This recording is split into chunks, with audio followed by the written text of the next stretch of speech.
I'm going to tap this sign so it's easier for you to read. Pokemon Legends ZA.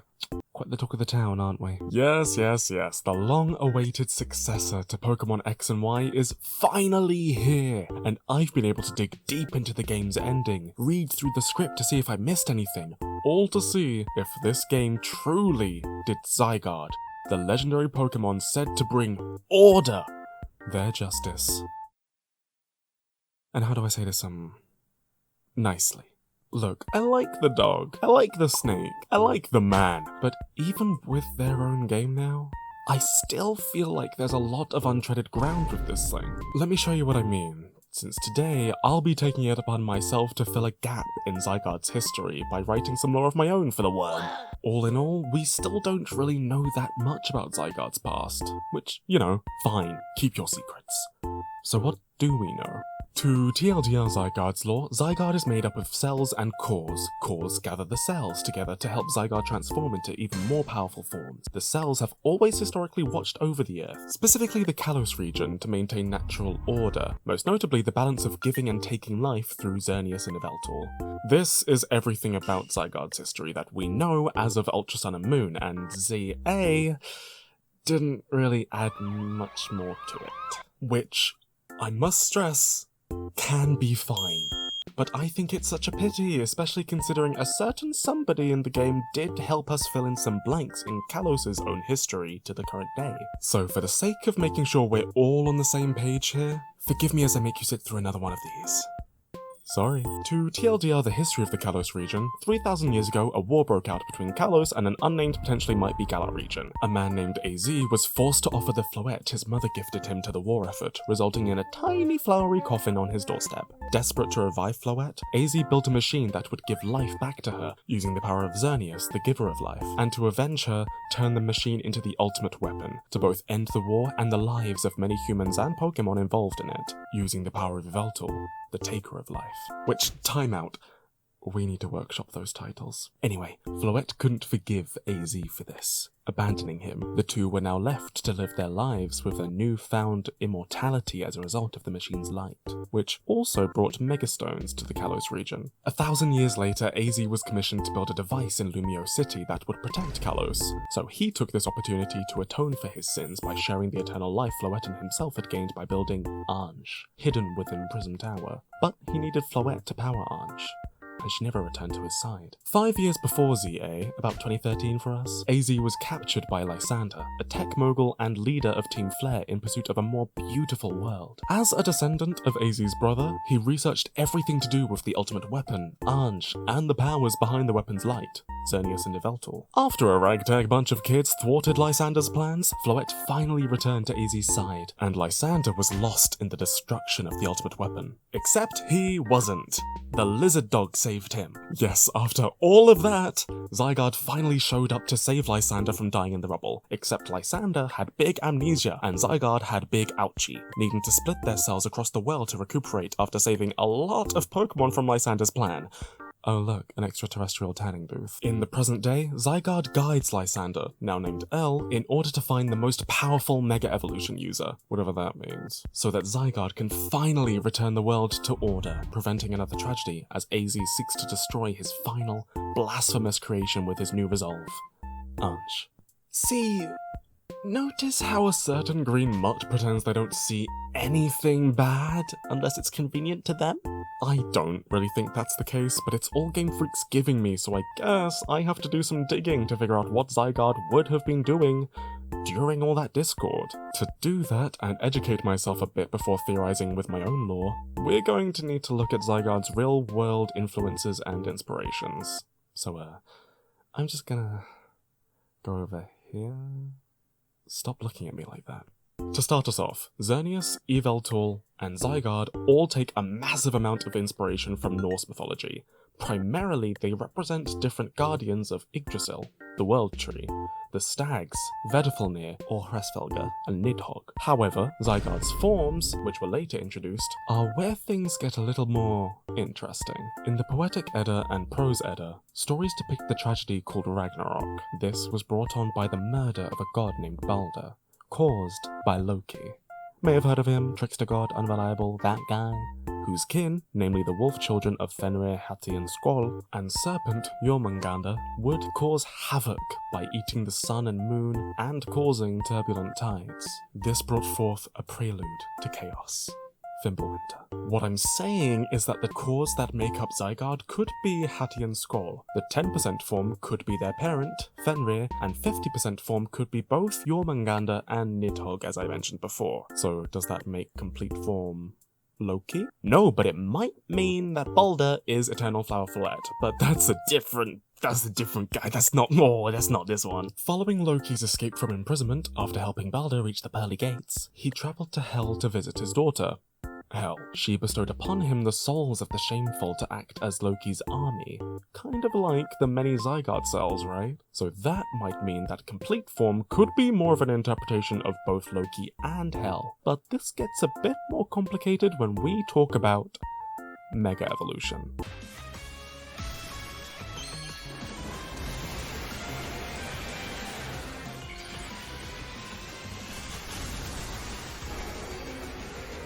Mega Zygarde. Wow, I love Gundam. You know, when I first saw this thing, I was just kind of in awe of it. Like, watch where you're pointing that thing, Buster. They took Zygarde's armor and made a big cannon out of it. So, of course, being me, I'm sat there asking, why does Lizard Man have bazooka? Now, it's less about the cannon and more about the purpose. See, if we scope out Zygarde a bit more, because we're kind of locked into the Loki show right now, we have to remember Zygarde's role in Kalos. They are a protector. And who were some of the protectors of the Norse gods, the Aesir? Odin, you'd think, was the father of many gods who led the Einherjar into battle, but that doesn't seem right, seeing as Odin was actually killed by Fenrir and many sacrifices were made to revere him. What about the guardian of the Norse gods? Heimdall. Heimdall was a son of Odin who would sound the Gjallarhorn to warn people about the beginning of Ragnarok, protecting his heavenly home and the burning rainbow bridge to Earth, Bifrost. In fact, Heimdall was fated to battle Loki to the death in Ragnarok. While the designs of Zygarde's forms may have always been based on Loki's children, I think Mega Zygarde has just revealed that their role has always been Heimdall, who also served the world tree Yggdrasil at its roots, just like the stags, just like Vedifilnir, and just like Nidhogg, the original form that we knew was Zygarde. So what do we do with the shape-shifting guardian of Kalos? Maybe we should figure out what they did exactly for 3,000 years while AZ was doing all of that, reminiscent of the earliest verses of the Poetic Edda. Then there's my little theory.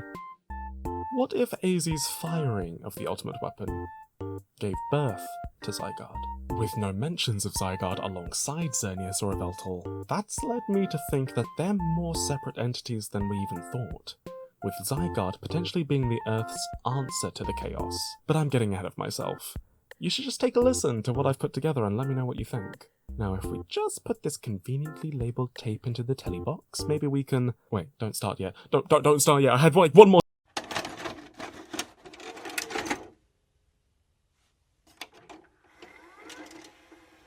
Chaos.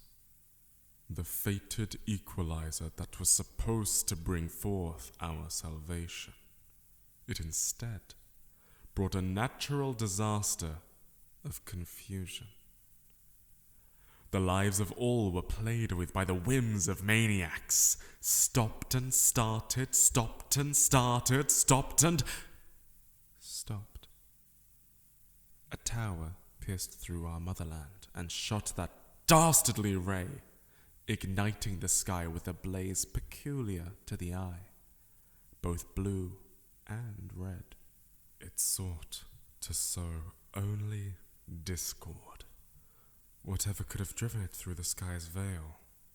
Where were the watchful branches of the life-weaving horns? Were we being punished by the shameful wrath of Oblivion's talons? In their absence, people could only prey on godless land, at grave sites flooded with bodies, too many to send down the heavenly river. The earth herself began to execute her judgment with small but mighty guardians. We know this thanks to the widows who bore witness to the miracle.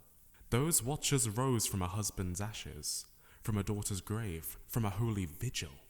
Those people died seeking to protect their land, and the earth would ensure that their home would be protected. To the battlefields where grass could no longer sustain life, Earth's tiny watchers would bathe in the sunlight, soak into the dark, cold soil.